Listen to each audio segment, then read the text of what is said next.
Happy Friday, everyone. So good to see you all. We're just giving it a minute or so for everyone to get settled into this virtual learning space. We're so glad to have you. I am Dr. Nika White, and my pronouns are she, her, hers. And I am the founder and lead principal consultant at NWC. And we are thrilled to bring you this weekly experience to be in community around different topics of diversity, equity, and inclusion and belonging, and intersecting that with leadership in business. If you're joining us, then you know that you are a part of our community, and this is the Intentional Conversations VodCast, and we're so glad to have you. So if you would, please go to the chat, or if you're on LinkedIn Live joining us, then go to the comments, but let us know where you're joining the conversation from. It is always a treat for us to see where people are joining from. We have people from all over. And we don't take it lightly that you decide to spend an hour of your time with us on Friday. I often like to share that cameras are encouraged, but they're certainly not required. We love to see smiling faces, but sometimes we know that people are just joining in an auditory capacity. Bonjour in Switzerland. That's fantastic. I'm seeing South Carolina in the house. North Carolina's here. We have Kansas being represented. So again, continue to share with us into the chat or to the comments where you're joining the conversation from today. And I also just want to let you know that, again, we at NWC really believe in disability inclusion. So we do have closed caption that is enabled today for those who may need it. It's our way of just really showing up for inclusion of those who may have some special needs. And so I hope that if that's going to be a benefit to you, that you will take advantage of it. And if you're just joining us, once again, this is Intentional Conversations VodCast, and we are so glad to have you here. Welcome.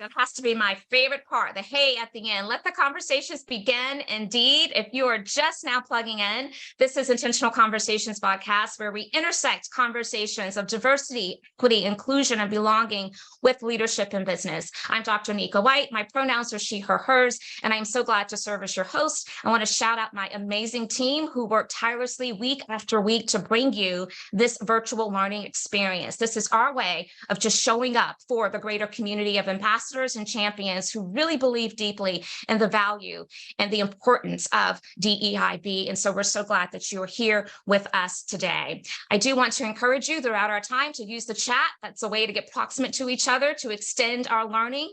And so if I say something or our guest co-host says something that really resonates with you, go to that chat. Let us know that, it's bringing up some really important thoughts for you as you continue to deepen your learning and understanding of diversity, equity, and inclusion. As I mentioned before, cameras are welcomed, but they're not required. But if you want to have your cameras on, feel free to do so. We do lock the room 30 minutes after. I always like to socialize that at the top of the hour. That is for just extra safety to protect this community. For those of you who are joining us LinkedIn Live, welcome. I often like to share, though, that we believe that the experience is optimized when you're part of our Zoom community. And so my team is going to share into the comments section the link if you desire to transition over to join us in Zoom. But if you want to stay on LinkedIn Live, that is totally fine as well.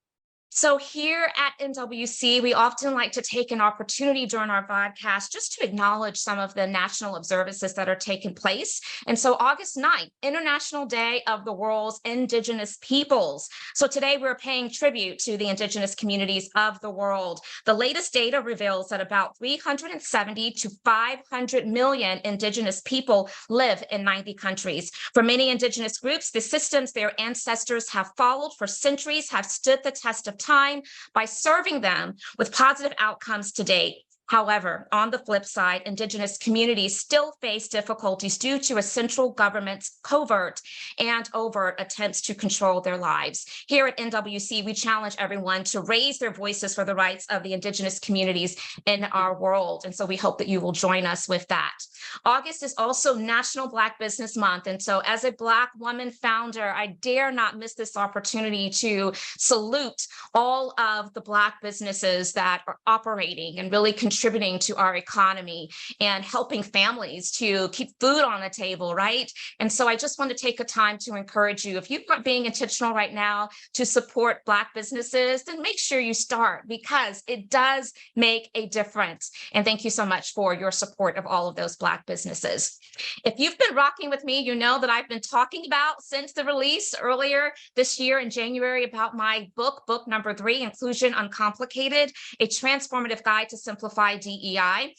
One of the things that I often like to share with people that as an author, those Amazon reviews are really, really critical. And so if you have my book and it's available on Kindle, hard copy, and also an audio, then I would really welcome an opportunity for you to go to Amazon and to provide a review. Here's one that came from one of my readers, Calvin Brown, and I'm always grateful to be able to hear how the book is resonating with individuals. And so thank you in advance. I've also been sharing with you that LinkedIn Learning course number 1 is out and it's ready. It's all about individual accountability for equity and inclusion. And I want to share this short video with you so that you can understand what it's all about, so that hopefully you will encourage others to take it and you will consider doing so yourself. Hello, I'm Dr. Nika White.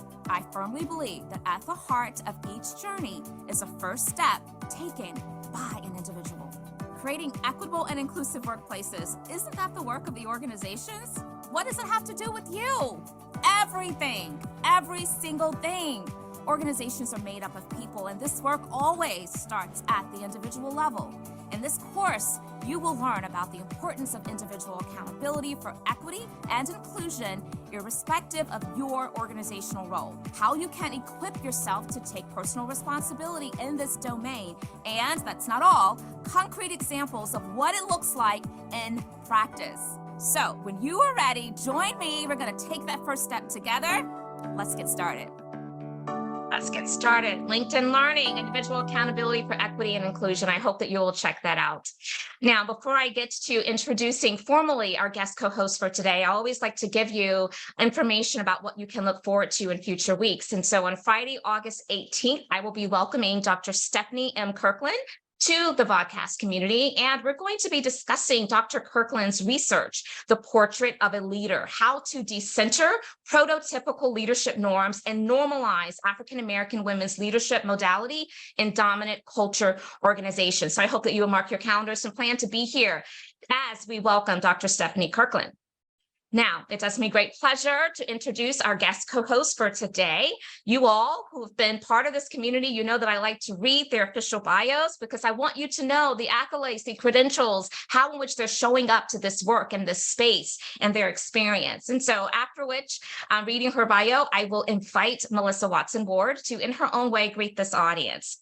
Melissa Watson-Ward is the Deputy Affiliate Director for Emerge, where she collaborates with and provides support to the organization's growing network of state affiliates. With more than 15 years of experience in community organizations, Melissa has dedicated her career to providing education, resources, and advocacy to decrease disparities and increase opportunities for underrepresented groups. In addition to her work with Emerge, Melissa is a veteran of the United States Army Reserve. Thank you for your service. She is also an active member of Delta Sigma Theta Sorority Incorporated and the Links Incorporated. Melissa's commitment to making a difference has earned her recognition, including being honored as part of the 2021 20 Under 40 by the South Carolina Black Pages and the state newspaper. She has completed several leadership programs, including the Dorothy I. Height Global Leadership Academy, Majeska Simpkins School of Social Justice, Leadership South Carolina, and the Sisters of Charity Nonprofit Leadership Program. Melissa holds a Master of Public Health, a Master of Social Work, and a Bachelor of Arts in Experimental Psychology and Criminology and Criminal Justice from my alma mater, the University of South Carolina, as well as a certificate in Political Social Work from the University of Michigan. She is also a licensed master social worker and a certified master training through the Association of Talent Development. Melissa's personal mantra of life is saving the world one person at a time, encapsulates her passion for making a positive impact on the lives of individuals and communities. And so VodCast community, you know what we do right now. We find those words of affirmation, those words of welcome and appreciation, whatever it is, find those emojis, whatever the reactions you can locate, but find them now and help me to welcome our guest co-host today, Melissa Watson Ward, to our VodCast community. We're so glad to have you here, Melissa. I want to give you a chance to greet this audience in your own way.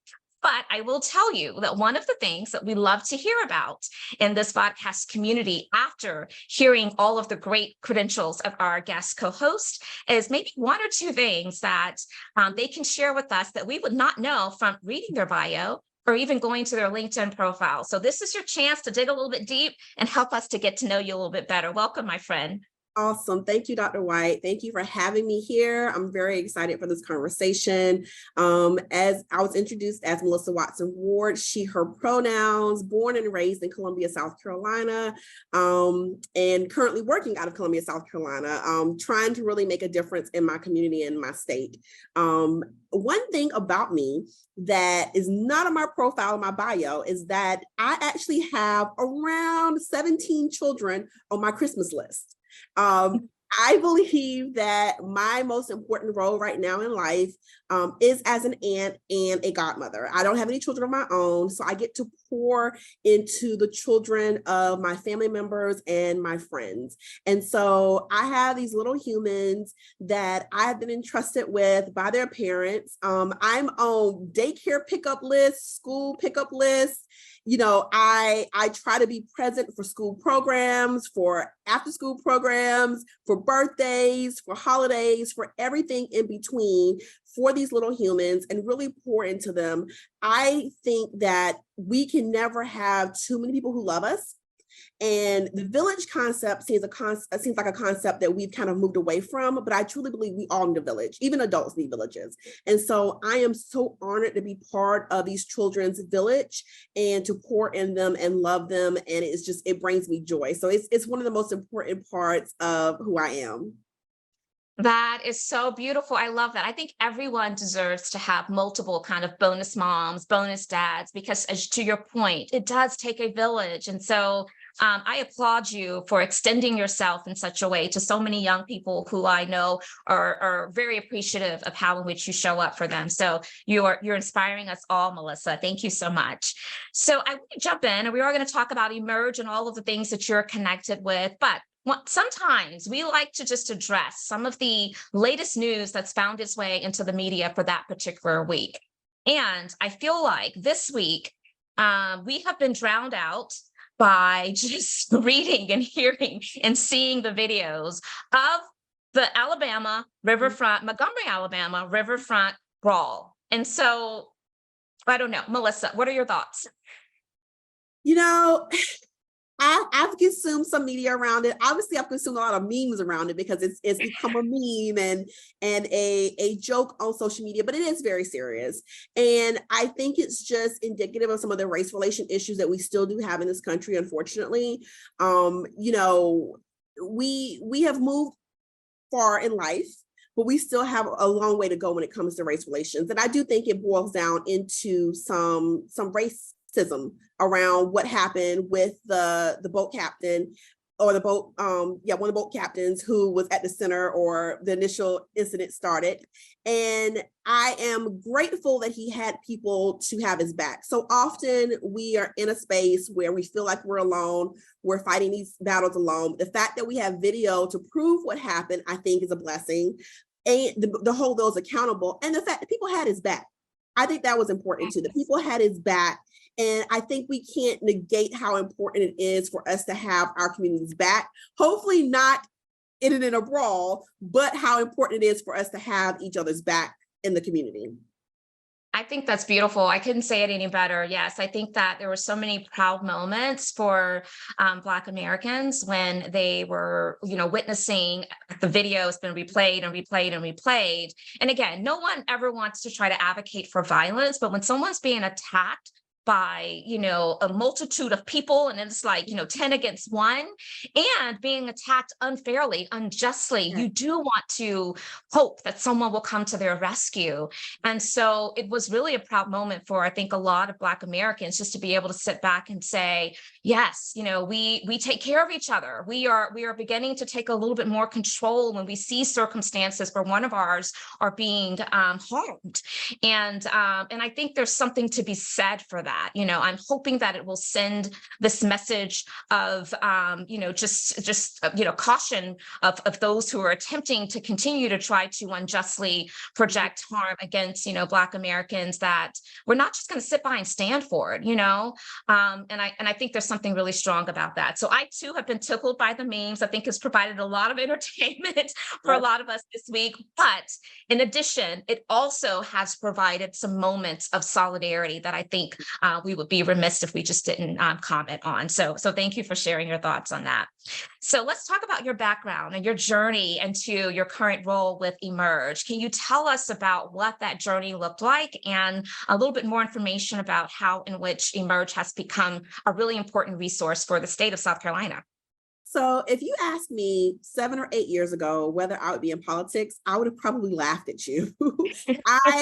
I did not go to school with the intention of seeking a political career. My grounding is in social services. And so my intention was to be a therapist, to do counseling. So I pursued my master's in public health and my master's in social work, in part because I wanted to be a counselor. I wanted to do therapy, but I also wanted to work on the prevention side, because I realized as I was in college doing different activities, I was in an organization that advocated for the mature use of alcohol and drugs on a college campus. So you can imagine how interesting that was. And so as I did that work, I realized, I could actually prevent people from needing therapy and counseling by providing resources and information to them before they entered into trouble or issues that would negate them or would make them need counseling. So that's where my interest in prevention came. And so I received the degrees in social work and public health and went to go work for a social service organization. And our focus was poverty reduction. So we worked with different organizations across the state to help them help their clients when it came to social service benefits. However, it felt like I was on a hamster wheel in the sense that it was client after client after client with the same story and the same need. However, what I also realized is that there were clients that we couldn't help that really needed help. And it was just a policy or a law that was preventing us from helping them. And usually it was some policy that was created by some bureaucrat in Columbia that had an impact on someone in rural Beaufort or rural Barnwell or rural Allendale. And those individuals did not have access to things like jobs, transportation. So no matter how much we hoped that we could actually help them get off of certain benefits and get jobs, it wasn't possible because there weren't any jobs there. And so my question was, well, why aren't we helping these individuals? Why aren't we giving them the benefits they need to survive? Why aren't we helping them find jobs? And what I realized is it was the decision makers. It was the decision makers that weren't doing the work to bring jobs to their communities. It was the decision makers that were making these policies and laws that were preventing individuals from having access to this benefit.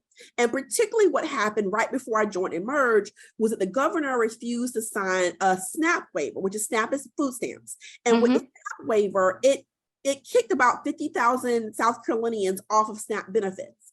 And the caveat here was that, you had to get a job to stay on the SNAP benefits. Well, in an area like Columbia, Greenville, and Charleston, where we have jobs, we have public transportation, that may be a little bit more feasible. But as I said, in an Allendale or a rural Somerville, and somewhere where there's not public transportation, there's not jobs, what are you telling these individuals? That you just go hungry?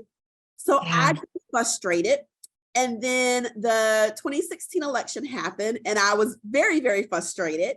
And I realized one day, it hit me like a ton of bricks. I was sitting on my couch and I was watching Law and Order, and I was angry tweeting. And I had a conversation with a family member a couple of years before about what she had done during the civil rights movement. Very random conversation we had, but this conversation replayed in my mind because she had said during the civil rights movement that she hadn't been actively involved. And I was confused at the moment, because in my head, I thought, okay, it was all of these protests going on. Like, it would be impossible for you not to join in protests and not to be involved. Well, Dr. White, it hit me as I was sitting there that day, angry tweeting, that I was doing the exact same thing. I wasn't actively being involved in the change that was happening in my community. I wasn't marching, I wasn't protesting. Yes, I was voting. I was still actively involved in the political space in some aspect, but I didn't feel like I was doing enough.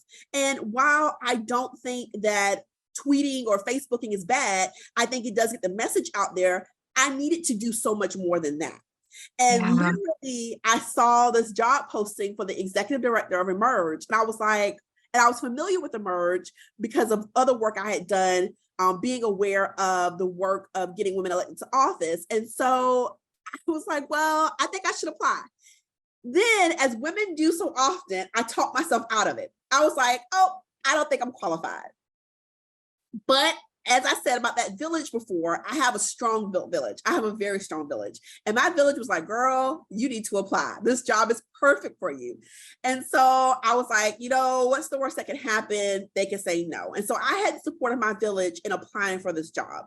And I applied, and the rest is history. They hired me as the first executive director of Emerge South Carolina. I did that work for about 4.5 years. And then I joined our national organization as the deputy affiliate director, which basically means that I support our Southern executive directors and the work that they do to get women elected to office. And I would say I have found my calling. I love what I do. I love what I do with a passion that I never thought possible. And I love the organization that I work for. You know, when they say, you know, you have bought into all the hype, I have bought into all the hype. I love the organization that I work for. I love the work that we do. And I feel like I'm off of that hamster wheel. No longer am I helping one client at a time, but I'm truly able to transform communities. Because when that woman gets elected to public office, she is going to go and she is going to introduce a policy that will have a direct, immediate impact on that community. And so not only am I helping, you know, 1 or 2 clients, I'm literally helping 30,000 clients here, 100,000 clients there, because the policies that she's introducing has a greater impact on the community than I ever could have had as the social worker that was helping one person. And I also think though that the social worker that I am plays into this, because the skills that I learned as a social worker help me so much in the work that I do. You know, political social work is so important, and we need this diversity of backgrounds in the political space, which I'll talk about in a little bit when it comes particularly to Emerge. But we need this diversity of experiences and education in the political space to really diversify, you know, our way of thinking in this space. And so I do think being a social worker and a public health advocate has helped me in this space. But I love what I do at Emerge. I do. It's beautiful work. Your passion and your joy is showing through so loudly, and it's beautiful to witness and see. It's inspiring. And let me just say that I am so glad you're a part of my state, because we need more people like you stepping forward and not just seeing something and saying, I wish someone would change that situation, but how can I be directly a part of the change? And so I love the fact that you have even matriculated from being the executive director to now being able to influence broader populations of geographies and people. So it sounds like this was a job that was written specifically for you, Melissa. So I do want to acknowledge that. You know, it's so interesting. I have never had any type of political aspirations, and I don't think that will ever kind of hit me. You know, we all know our calling. We all know our purpose. I think that the closest I ever came was being on the Zoning and Appeals Commission in the city of Greenville, reporting into the city council. But I'm such a big advocate for women women taking those posts and being willing to weather the storm and being a voice of so many, particularly for those that are part of these underserved communities. And because I'm in South Carolina, I have great context of like Allendale and Somerville, those places that you mentioned. This is an audience that's really broad. And so I'm glad that you helped us to understand the difference between like a Greenville and a Charleston versus those other cities. And I'm sure that probably every state that's represented right now on this call can say the same, and so we do need those advocates.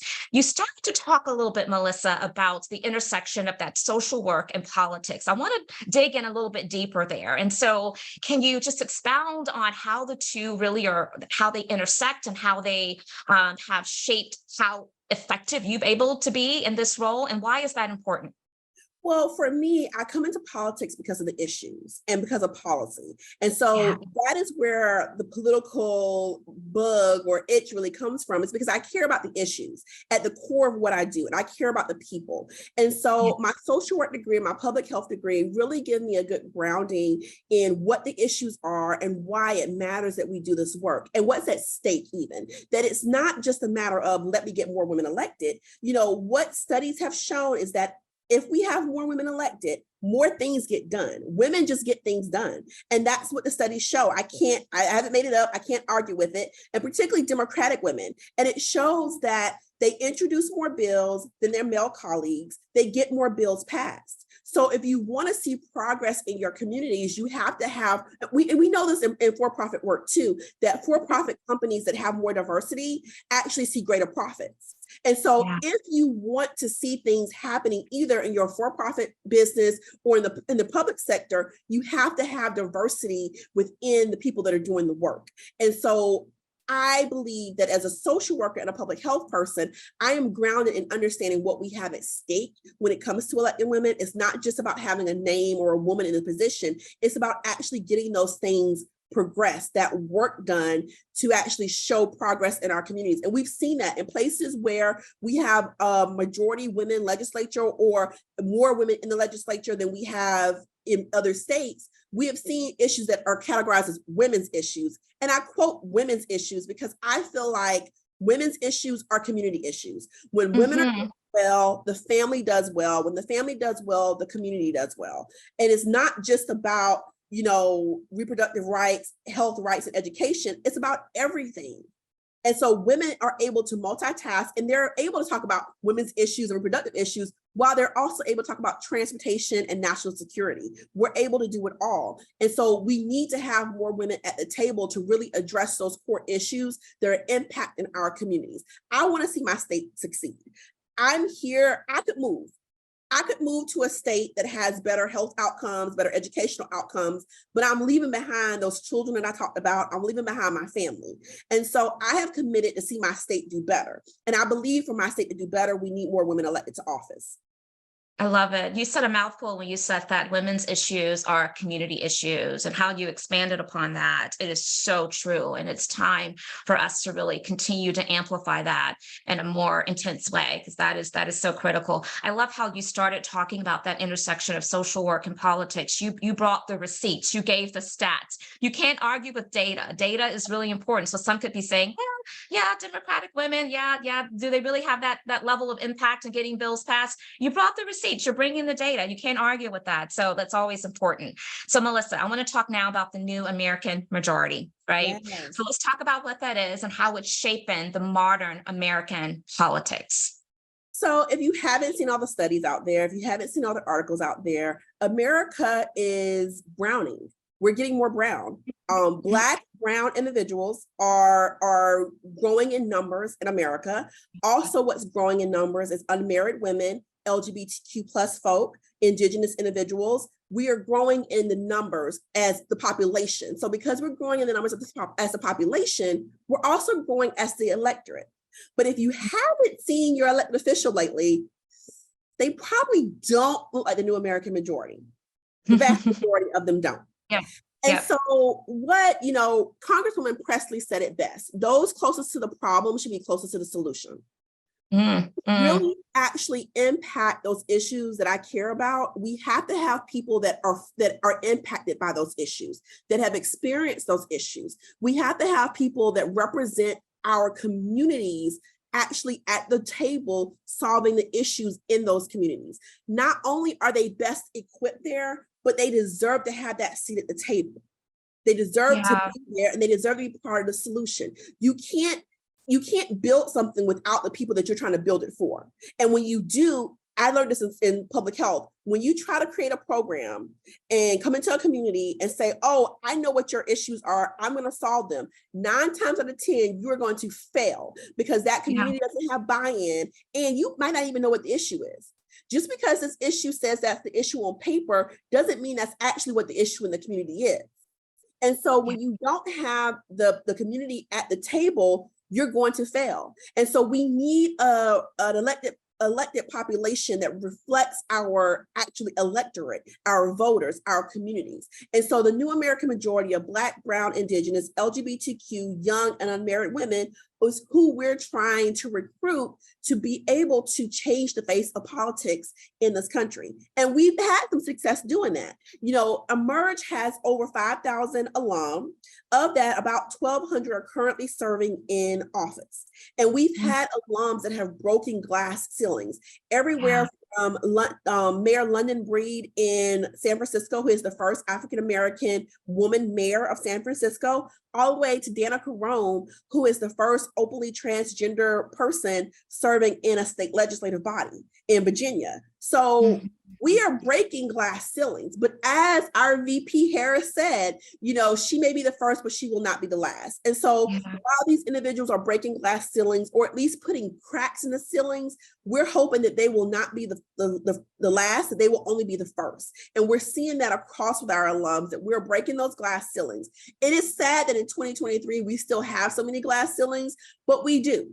Even at the local level, you may look around and realize that your elected official has never looked like you. They have never sounded like you. They have never understood your needs. And so that is what our goal is to make sure that we are increasing that diversity of the elected population to actually be able to be a great servants to their constituents. And so part of the work that we're doing is actually, we do a DEI training also. We do an equity and justice training, which I think is unique in the public, in the political sphere, in the sense that it's not enough for us to recruit and train individuals from diverse backgrounds, but we also make sure they're able to best serve constituents from diverse backgrounds. And so we're doing that work to really make a difference. And I personally think the work that Emerge is doing is groundbreaking in that sense, that we're focused on the new American majority, and we're focused on making sure that our trainees have the access to that great quality equity and justice training to make sure that they really are well-rounded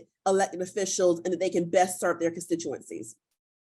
Yeah, America is definitely browning, and it's time for us to really understand how that impacts people who are in these official, positions. And so I am so familiar with Emerge. I know of a number of women that have gone through the program, and there's someone in our community here today, Sharon Garrett, who commented into the chat that she loves that you are the deputy director, and she's a part of Emerge South Carolina. And so thanks for joining us, Sharon. I love the fact that you brought to the conversation the need for those elected officials to get proximate to the problems in order to really drive towards solutions. Brian Stevenson talks about that all the time, the author of Just Mercy. There's no way we can begin to solve for these big complex social issues without understanding exactly how it's impacting the people on the other end. And so that proximity is really critical. So this is such an interesting conversation for me. For those who are in our audience and they're thinking, maybe like me, okay, I vote, and, I know how to contact my elected officials if I need to rally the troops and get my voice out there, but I don't have right now understanding of what the process looks like if I do have political aspirations. And so for those who may be considering running for political office, what are some of the qualities that they need to possess that you would share, Melissa? So when I'm recruiting or selecting individuals to be part of our training program, what I'm looking for is not necessarily people who have been politically involved. That's not a requirement. I want you to be politically aware, definitely to know what the issues in your community are, to know why you have these beliefs and that you hold these convictions that we're looking for, but not necessarily necessarily that you have worked for the party or you ran before or you ran campaigns. That's not a necessity. What is a necessity, though, is that you're a leader in your community in some aspect. And that can be in very different roles. As you heard from my bio, I'm in a sorority, I'm in a service organization. And so those are leadership roles in my community. If you have children and you serve on your PTA, that's a leadership role. If you are a leader at work, that's a leadership role. There's various ways that you can be a leader in your community. So that's what I'm looking for. Someone who is politically aware, not necessarily always politically involved, but politically aware, and who are leaders in their community. And those skills will translate to them being an elected official. Now, some of your audience may be like, well, I don't even know that I want to run. And my thing is, if you, not you, then who? There's not a knight in shining armor on a white horse that's coming to save us. I know some people are like, oh, I'll work on a campaign, I'll volunteer for a campaign, but not me. Well, then who? I've done candidate recruitment. I wish we had candidates falling out the sky. It may look that way for certain races, but there are other races that is hard to get candidates to run. We need good quality, qualified people to run who have solutions, who have ideas. And so I will encourage you, I will do your first ask. I've heard that it takes asking a woman as many as 7 times and a woman of color as many as 21 times. I would do your first ask. You should consider running for office. You should take and really sit down and make a conscious decision of if this is a place for you, and can you bring something to the table that maybe someone else can. And again, you don't have to have all this information and these skills, because guess what? Most of your elected officials don't know what they're doing. They are people in the community too who decided just to step up and run for office. They don't have this great, prerequisite of information and knowledge and skill set that they brought to elected officials to elected office. Some of them are trying to figure it out as they go also. What I have found in the emerge world, though, is that most of our women who come to run for office are coming because they saw an issue in their community. They reached out to their elected official. Their elected official didn't do anything. They got frustrated and said, you know what? I'm going to roll my sleeves up and I'm going to do it myself. So what I'm hearing is that it's not too late for people like me, people like all of you that are part of this community, those who may even listen to this in the podcast, later down the road or watch the replay. And so, let's not feel like our time is up. We still can make a decision to get involved. And so thank you for that message. So I'm going to be transitioning momentarily to take questions and maybe some contributions from those of you that are part of this community that would like to share. If you're part of our Zoom VodCast, you can let us know that you're willing to share your comments or present your question live by using the raise hand feature. Or you can also just share your questions or comments into the chat. We will make sure we bring that to the live discussion as well. And if you're joining us LinkedIn Live, you can go to the comments and add your questions there. And again, my team is watching that and bringing it over to this community. So while you percolate on maybe the curiosities you're holding, I'm going to go to my next question. And then I will be looking for those who may have their hands raised or place any type of commentary into the chat. So one of the things that I would imagine this broad audience is thinking about is, okay, so South Carolina has a program like Emerge. So how do I go and find the Emerge for other states, other communities? Can you provide some intel around how people can locate a similar type of effort and initiative within their communities? Yes, so Emerge actually has affiliates in 27 states. However, we have alum in 45 states and territories. Yes, territories. The governor of Guam is an Emerge alum. Wow. And so we have affiliates and we have presence in all these territories. So you can seek Emerge one of two ways. You can go to your state affiliate and you can go to emergeamerica.org to look for Emerge in your state. If there's not an Emerge in your state, you can take one of our national trainings. So for example, this month we're doing a national boot camp, and that would be for individuals who are running in, let's say, the next 18 months, who may not have an opportunity to attend a state-based training or may not have an Emerge in their state, but they want to get trained by Emerge. And through that training, we're going to take our individuals through how to be a candidate, how to run a successful campaign. I've heard that for first-time candidates, the success rate is maybe 10 or 20%.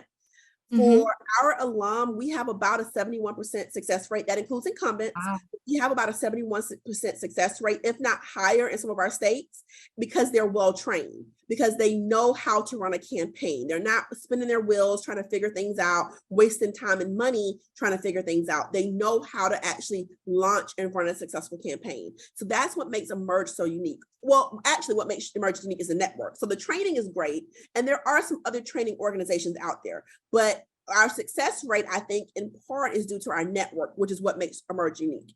That network of 5,000 plus individuals, it's a very strong network in the sense that I have connected people across the nation to each other. It may be someone who's running for office in California who has a unique life experience. It's gonna come up on the campaign trail, and there's no one else around them who has that experience. But there's someone in Virginia who has that experience. We can connect them so that they can have that conversation, so that person in California can run a stronger campaign because of that network.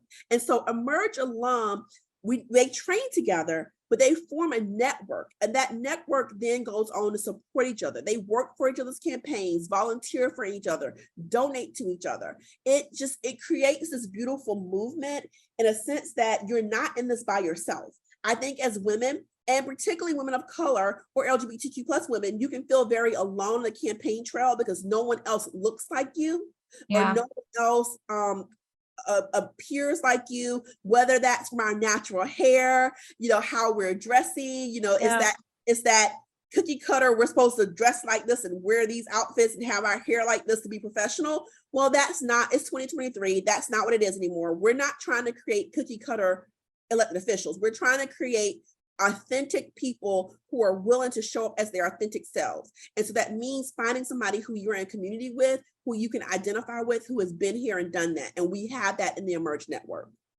Yeah, so those networks, those connections, it's so critically important. And we did place the link into the chat. It is emergeamerica.org. So you can find out what those connection points are if you're not in South Carolina. And it goes back to what you said in the beginning, Melissa. It takes a village, right? It takes a village. And so those networks and connections can really, really, really be critical. So I hope that you all are going to learn a bit more about the Emerge Network. So a question has come in from Courtney Williams. So thank you, Courtney, for your question. And her question is, can you tell us more about the trainings you offer personally and through your organization? Yes. So I do our diversity, equity, and justice training. That is one of my favorite trainings to talk about because I'm able to talk about, my own intersectionality of identities and how I show up in the political space, and then really helping our participants understand how their identities impact them politically and how it's going to impact the work that they're doing and how they're going to work with different constituencies. So that's probably one of my favorite trainings to do. And then we offer a couple of different types of training. So one is our boot camp. Our boot camp is about 25 hours of training, and that's a condensed training. It takes you over everything you need to know to be a candidate. Then we have our signature training. And our signature training is like our boot camp on steroids. That is like 60 to 70 hours of training, usually over 4 to 6 months. And that will take you, whereas you may get a couple of hours of fundraising training through the boot camp, you'll get a full day of fundraising training through the signature training program. Then we also have some new programs. One of them is called Gavel In. And Gavel In is our judicial training program. So that is where we're trying to train up the next generation of judges, because we do know, and if you don't know, I think these last couple of Supreme Court cases, shout out to Supreme Court Associate Justice Ketanji Brown. Yes. We're so happy to have her on the Supreme Court, adding that diversity along with our other justices. But if you haven't realized by now, the judicial system matters. Who our judges are matters. So sometimes our judges can be that last stopgap between good legislation and bad legislation. And so our judicial system matters. And then we also have our Seated Together program, which is specifically for us trying to give Black women a space where they can be trained to run for higher office. So that is women who have ran for office, who are currently serving or who have served, who are looking and seeking higher office. And it gives them a sense of community, because as Black women, our needs can be unique when it comes to running and fundraising and doing all the campaign things. And then we actually have a sibling organization called Winning Leaders Emerge. And that is for individuals who may not yet be ready to run for office, but they want a little bit more of that professional development, that network, that mentorship. And I actually gained a mentee from that program who I currently mentor through her professional journey. So that is a wonderful program also, that is one of our sibling organizations. So as you can see, we have a couple of different programs, a couple of different opportunities for us to train individuals within the Emerge network that we have. And are all of those opportunities described on the emergeamerica.org website? Yes, Melissa? you can navigate Okay. the website and get access to all of those different opportunities. Okay, great. Yes, the judicial system certainly matters. And something else I heard you say during that last clip, which I want to just amplify, is that even if you've already been in office and you seek to go to a higher level of a position from a elected official perspective, there's some additional support to help you even on that journey. So it's not just for first-time folks looking to really get into the political system, it's even those who look to go higher and higher. So it seems like it's a well-oiled machine. It's thought about all the things, which is really, really critical. So there's another question that has popped into the chat, and this question comes from Allie Stokes. Allie, thank you so much for being with us today. What do you say to folks who are hesitant about considering something kind of covering up my little thingy here? Considering thoughts around costs associated with running a campaign. So generally speaking, she's asking about, what if they're hesitant because they're like, there's a lot of cost involved. I don't have like this, unlimited well of resources. So you mentioned fundraising already and how they help you to understand what the fundraising path should look like. Is there more that you can say about that? So we go over a full fundraising training. And I will say that women, particularly women of color, may have a harder time fundraising in the sense that we are not socialized to ask for money. Yeah. And our communities tend to give in a way that's not always monetary, but sometimes time and effort they give. So it's sometimes hard to go to our communities to ask that question. What I tell people, and I'll give you this free bit of information from our training here, the way that I train when it comes to fundraising is I tell people, I deserve to be asked. Do not count my dollars. Don't count my wallet. Don't assume that I don't have the money. Even though you may know me personally and you may know some of my trials and tribulations, don't assume I don't have the money. Ask me. And that's one thing that I teach our participants. And I think is very helpful for our participants of color, particularly, and our participants from lower resource communities, is that you may not feel like you want to ask your mom or your aunt or your uncle or your cousin because you're like, oh, I know they don't have the money. You don't know. We can find money for things that we believe in. And if I believe in you, even if it's $5, that $5 can help you buy a yard sign. So ask me, don't count my dollars, don't count me out. Give me that respect to ask me for my money. So I think it's very important for us to know that we should ask people in our lives to support us in our campaign. And in addition to that, excuse me, in addition to that, I think it's important as women that we move past the fear of asking for money, and we learn to do that, which is something that we teach you to do in the Emerge training, is how to ask for that money. We go over intensive fundraising training to teach you that. Mm-hmm. It doesn't matter your personal wealth. It could matter in the sense that, can you work your current job while you're running for office? Can you work your current job if you're elected to office? Those are real questions you have to ask yourself. But as far as how much money you can bring in the campaign, I know a state rep who used to serve, and she raised a couple of $1,000s for her campaign. Her opponent had well over $100,000. He came from wealth, but she won. So it's not always, and it's not necessarily those are outliers. I can tell you different stories of that happening in different communities. It's not always your personal wealth that comes into play. Sometimes it literally is how you connect with the voters, and how do you take the money that you are able to raise and how do you maximize that connecting with your voters. So don't feel like you have to come from wealth to be able to run for office. That is not necessary. And I don't want all my elected officials being wealthy. I'm not wealthy. If you're wealthy, right, you're probably that elected official who don't realize that eggs cost a lot. Yeah, perception is maybe they're out of touch. And so, yeah, I totally get that. Yeah, let it work to your benefit that maybe that's not a part of your story, right? Exactly. The Exactly. relatability factor, I think, can be important in that regard. Yeah. Yeah, no, Exactly. that's huge. Okay, so I want to talk about the fact that 2024 is a huge election year. Huge, huge, huge, huge. And so, Melissa, this is probably a whole hour-long conversation, but what can you maybe just succinctly share with us that you suggest that our audience do to learn more about the candidates and the issues that we will be voting on? So I know here in South Carolina, I think nationwide, the League of Women Voters has a really good website called 411. I think it's 411 Vote or Vote 411.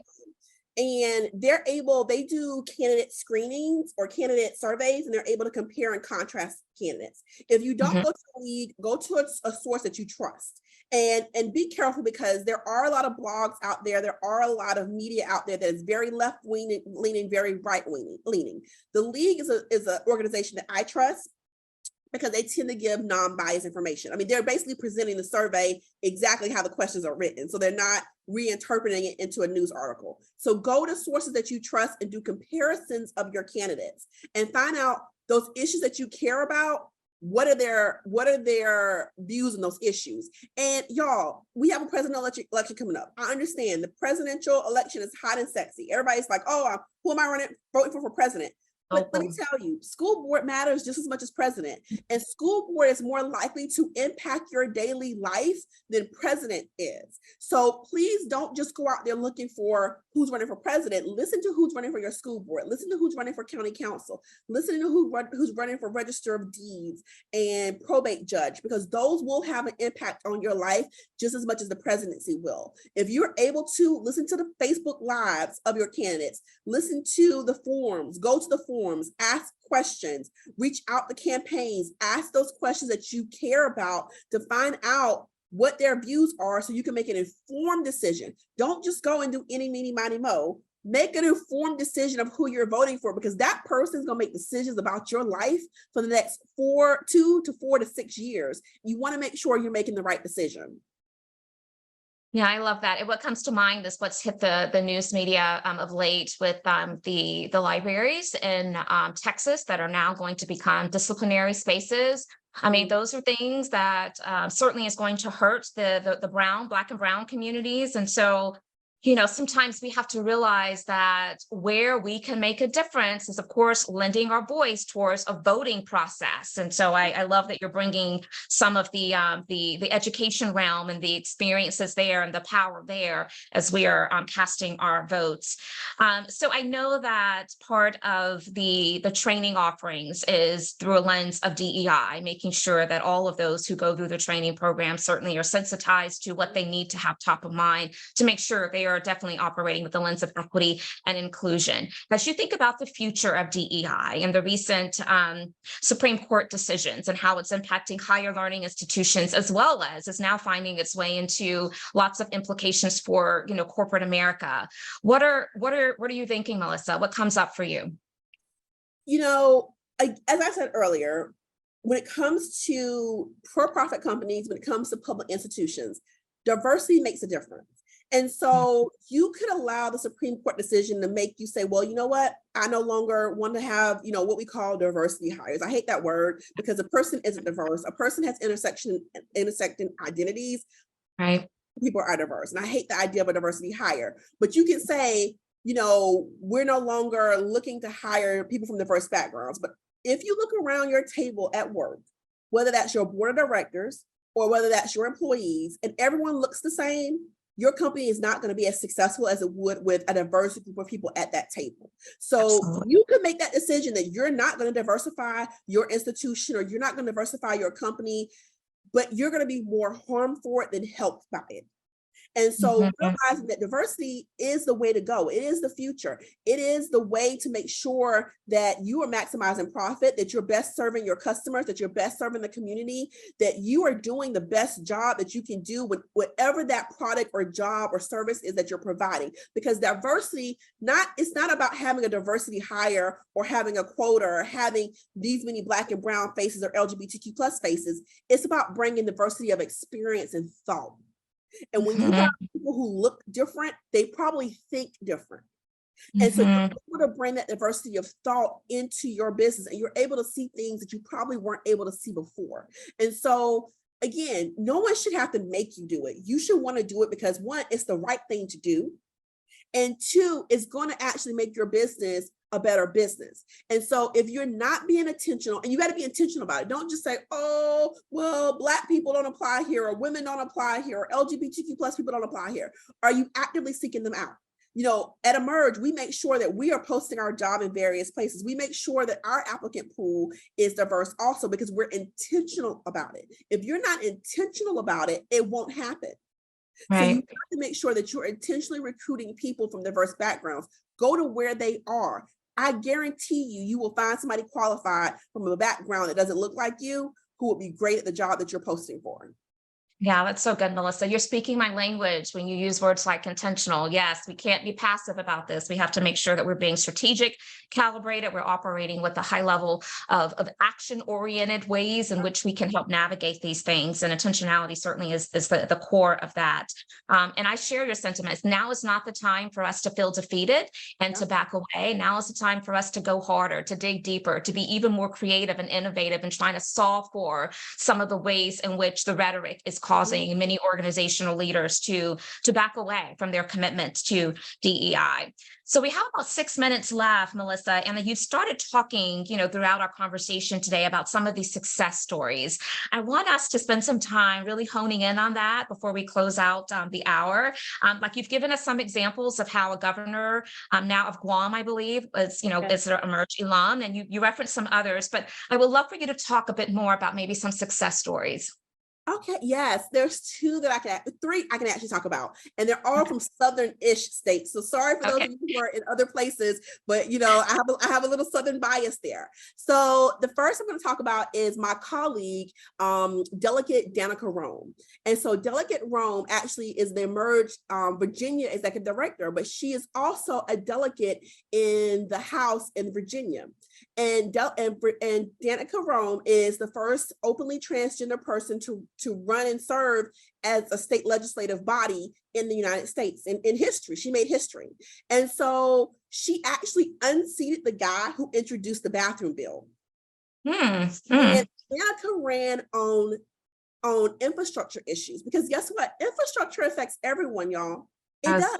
And so while, yes, LGBTQ plus and specifically trans issues are near and dear to her, do not think that people who have different identities only run on their issues of their identities. They have the same issues that we have, like transportation. And so she ran on transportation issues, and she was elected to office, came through the Emerge training, was one of our ones, recruited for a boot camp, recruited to run. And she ran and won, and is making waves in Virginia, and is running for the state Senate now. So Danica is someone that I think is just a great example there. Then we have Representative Heather Bauer here in South Carolina. And Heather came to the Emerge training. She did run for office before and did not win, as sometimes happens with first-time candidates. But I remember having a conversation with Heather Bauer, Representative Bauer, right before filing for the seat she currently holds. And I was like, this is your seat. We need you. You need to run for this seat. And she had some other people that were very much supportive of her running. And she decided, you know what? I'm going to run. And I'm going to run on an abortion message. She ran against someone who was anti-abortion in a time period right after Roe v. Wade was struck down, and stuck to her guns, stuck to her message, and ran on that message very strongly. And now she is serving in the South Carolina State House. So I am personally very excited about Heather, because I was able to train her. I've seen her growth, and I see the impact that she's having for the community here in South Carolina. And then there is Congresswoman Lucy McBeth. Congresswoman McBeth was also recruited. She was actually recruited by our current president, Ashanti Golar, and Shannon Watts of Moms Demand Action. If you don't know Congresswoman McBeth's story, her son was brutally murdered in a gun case in Georgia that was deemed a loud music case, in the sense that the car he was in was playing loud music. An older white male shot into the car and killed Jordan Davis, which was Congresswoman Macbeth's son. And so she ran on gun issues. She ran in a red district, y'all, a red district that had not seen a Democrat maybe ever, or if not in some decades, in Newt Gingrich's old district.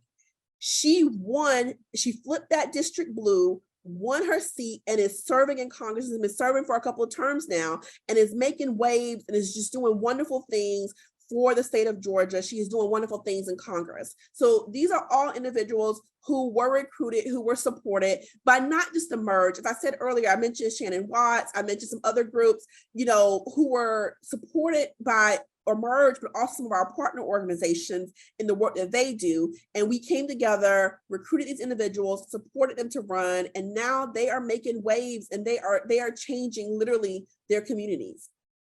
That is so awesome. That is so inspiring. And again, you're bringing receipts, you're bringing some real results through the efforts of Emerge. And so for those of you who are interested, or maybe even down the road, you think you may be interested, or you know of someone who should be interested, Okay. I hope that you're going to share this communication out and this replay with others who are not able to join us today. But Melissa Watson Ward, this has been great, very informative. And we can tell that you are the woman for the job, because your passion showing through so boldly, and we are just grateful that you spent some time with us today to share. And so I hope you all have a great weekend. And if you found this content again to be useful, then don't keep it to yourself, share it out with someone else. And we hope to see you again next week for Intentional Conversations VodCast. Have a great, safe weekend. Bye-bye.